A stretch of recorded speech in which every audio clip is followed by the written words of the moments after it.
Welcome to this episode of the Kinetic Village. This is the part I hate, being on camera. So it's just me today. Just me and you. I had all queued up a really great episode of the Kinetic Village today from Nicaragua. But a couple of things out of my control.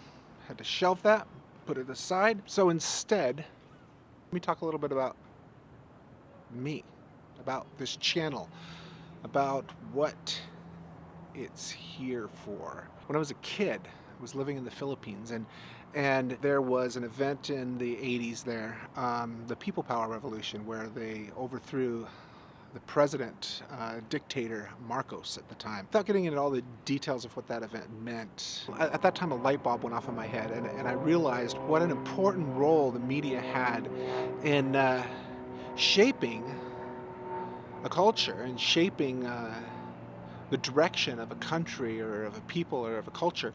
And so I decided that's what I wanted to do with my life. I wanted to go out and create content and tell stories. What I wanted to do was use media to tell stories, to connect people, and to plant concepts and ideas that really made a difference, that got people thinking. And so I set out to do that. I got a degree in media communications and television production.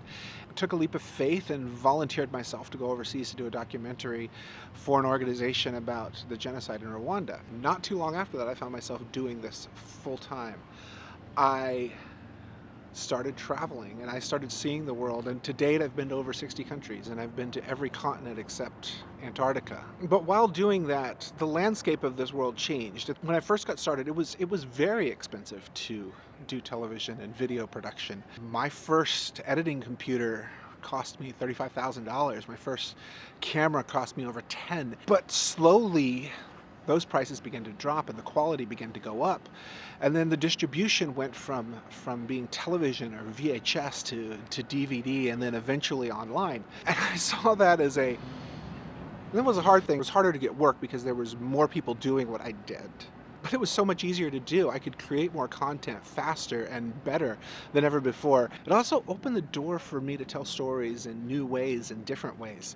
I was able to go to more places and to help tell more stories and to partner with more organizations. And I actually began to create content that wasn't the stories that the organizations that were paying me could tell or should tell, but it's stuff that I could do on my own.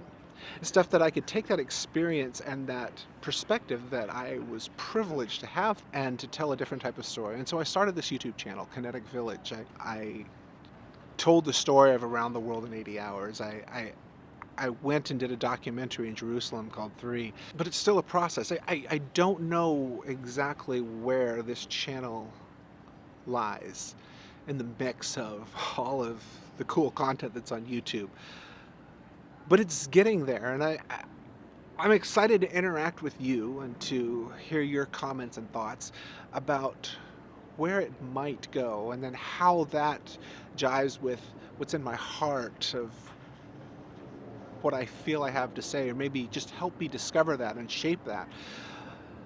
So I'm going to keep bringing content. I'm going to keep telling stories. So that's a little bit more about me. I don't know. I haven't really talked about myself. I don't like talking about myself, but I should.